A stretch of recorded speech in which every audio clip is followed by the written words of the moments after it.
pyramid with an all-seeing eye. One of the interpretations of the Ben stone or the Washington Monument is a male phallic, and it connects to the Oval Office. And consequently, there is a lot of symbolism in Washington, D.C. that was taken directly from this ancient country.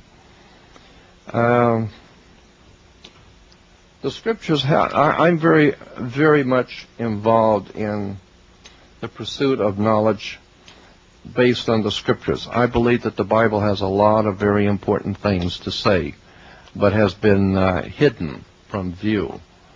And the things which are given to us to understand about religion are just not true. I remember someone saying a long time ago, always trust a person looking for truth. Never trust the one who's found it. The point being is that real divine truth is far, far out ahead of whatever we might begin to understand.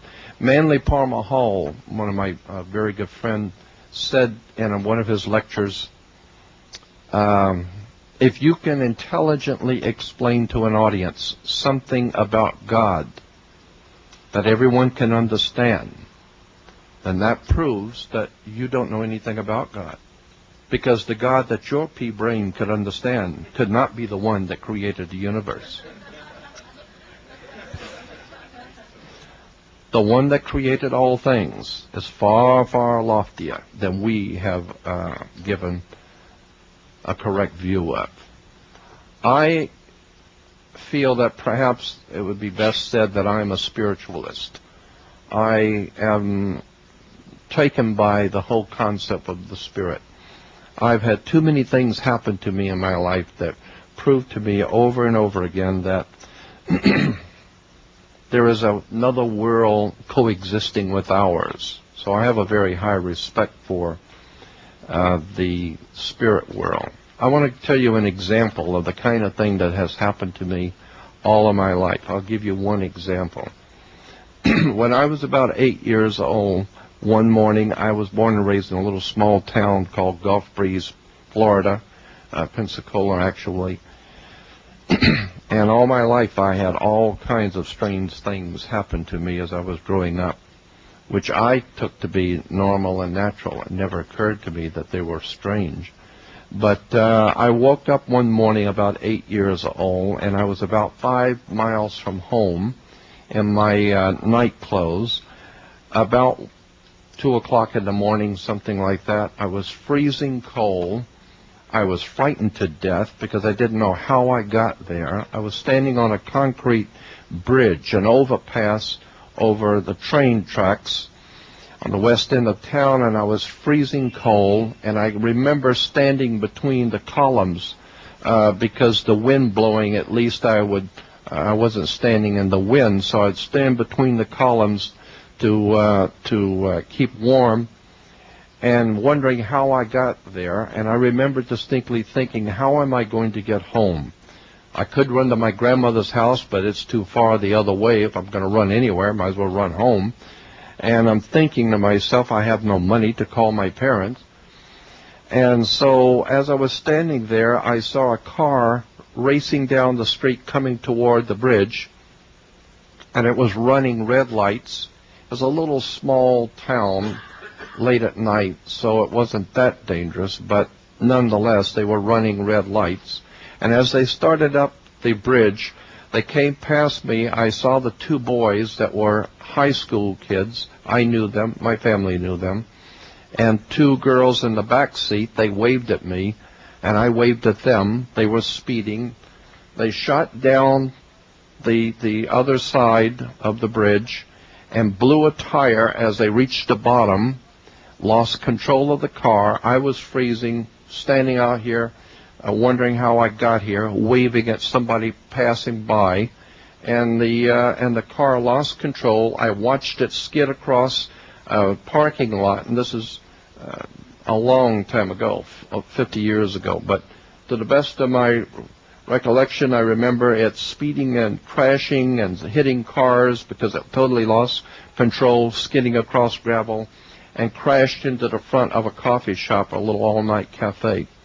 I ran across the bridge on the other side and ran down. I remember running across and running down so very fast that I thought if I trip, I'm going to knock my teeth out.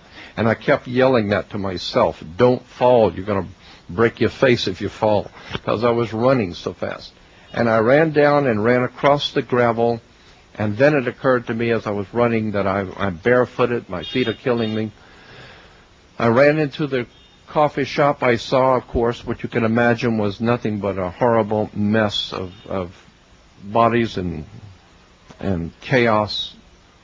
And for an 8-year-old child, it was far more than I could bear. And I burst out crying. I was totally disorientated. I didn't know what to do. I knew people were hurting, but I didn't know what to do about it. And I remember there was an old man that motioned for me to come over, and I went over and grabbed him and pulled him, and he kept pushing himself as I helped pull him over to the side.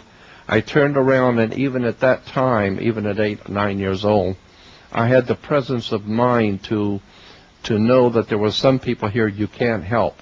So methodically look quickly and see who you can help and what you can do to help. And I remember sizing the situation up, and I was crying, I was hurting, but I realized that these people were in far more trouble. And then I woke up in bed crying, and I was totally ballistic. It took quite a few minutes for my family to quiet me down. And my mother explained to me that it was a very bad dream. I explained to my parents that night everything that I had experienced. The boys in the car, the wreck, all of the details. The next morning in the paper, precisely what I had told my parents happened was in the paper, exactly as I had seen it. This began a life of strange occurrences for me. And it opened up my mind to the fact that we are not here by ourselves. That I've often been asked, well, what did that experience teach you? Or what did you get out of it? It taught me one thing that's indelibly left in my conscience. That someone has the ability to put you where it chooses to put you. Someone has the control to decide where you will be and what you will do. And so while you might think that you have total freedom in your life, ostensibly you do.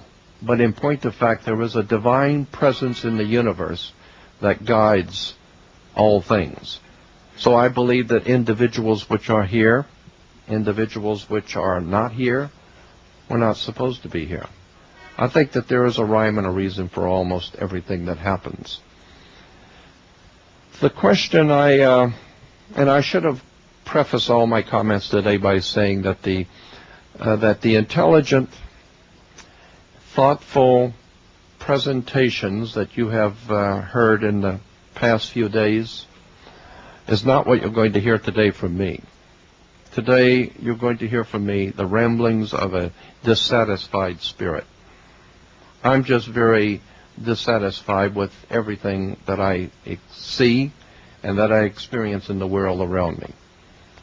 I think that so many people are having problems in their lives that could be solved if they knew better how to act and how to deal with these problems. Remember, the decisions you make in your life are only as good as the information. And so if you have faulty information, then of course your decisions are going to hurt you. I mean, this is why the people who run our world have such things as the CIA, a Central Intelligence Agency, because intelligence is required for every movement in your life. You need to know what's on the other side. You need to know where you're going. It would help to know as much about the other, the significant other in your life before making decisions. So that's why I have pursued this kind of esoteric knowledge, because I believe that there is a world out there that is not in our dimension, not in our domain, but that it, as the ancient people said, I think it was the Knights Templars who coined the phrase, as above, so below. I believe that so many things which happen to us is because of something that's happening up there. And someone else seems to be in control. That's my view. One of the questions I have also is the significance of the millennium. We are told, as I've mentioned, we're told that there's going to be a big celebration here on the Giza Plateau toward the end of the year. At the stroke of midnight, there's going to be a big celebration here where the capstone will be put on the pyramid. There will be a lot of activity here, ushering in the new millennium. I think scientifically that's incorrect. I think the new millennium does not begin to the year 2001. However, we don't let things like that bother us. I mean, it sounds good, 2000, so we'll party like it's 1999. But I don't know that that the millennium actually begins at the end of this year. I am convinced and persuaded that the ancients did not keep the same kind of timetables we do. And but I do believe that there is something important happening at this particular flow of time. There are changes that are happening that are going to affect us, yes. And this land that we call today Egypt is, I believe, primarily involved in the whole world of mankind and its future. The scripture says in Genesis, let me go back to the Hebrew scriptures in Genesis, where Egypt is likened unto the garden of God, the garden of the Lord, Egypt is referred to. And that's in Genesis 13:10. In Jeremiah in the Old Testament, there's a very interesting scripture, Jeremiah 32:20, that says, it's talking about God and all of his wondrous works. He's great in counsel and mighty in works. For his eyes are open upon the ways of the sons of men, to give to each one according to his ways and according to the fruit of his doing. And then it makes an interesting statement in Genesis 32:20. God, which has set signs and wonders in the land of Egypt, even unto this day. What do you mean, signs and wonders in Egypt, even unto this day? And in Israel and among other men. And you look up the references, other men, and it says throughout mankind. So I believe that God, the divine, the present, the divine presence in the universe, has set signs in Egypt and among other men. When you understand that, well, there's another interesting scripture that actually is germane to this whole subject, and that's Isaiah 19:19 and 20. Keeping in mind that God has set signs in Egypt, the scripture says, Isaiah 19:19 says, in that day shall there be an altar to the Lord in the midst of the land of Egypt, comma, and a pillar at the border thereof to the Lord. For many years, biblical scholars were looking for two separate things here. An altar to the Lord in the midst of the land of Egypt, comma, and a pillar at the border thereof. But the answer was in the next scripture. Isaiah 19:20 says, and it shall be for a sign and for a witness unto the Lord of hosts in the land of Egypt. Blessed be my people, Egypt. We better go back and look at that. is that real divine truth is far, far out ahead of whatever we might begin to understand. Manly Palmer Hall, one of my very good friends, said in one of his lectures, if you can intelligently explain to an audience something about God, it's taken directly from this ancient country. The scriptures I'm very, very much involved in the pursuit of knowledge based on the scriptures. I believe that the Bible has a lot of very important things to say, but has been that everyone can understand. And that proves that you don't know anything about God. Because the God that your pea brain could understand could not be the one that created the universe. The one that created all things is far, far loftier than we have hidden from view. And the things which are given to us to understand about religion are just not true. I remember someone saying a long time ago, always trust a person looking for truth. Never trust the one who's found it. The point being, pyramid with an all-seeing eye. One of the interpretations of the Ben stone or the Washington Monument is a male phallic, and it connects to the Oval Office. And consequently, there is a lot of symbolism in Washington, D.C. that was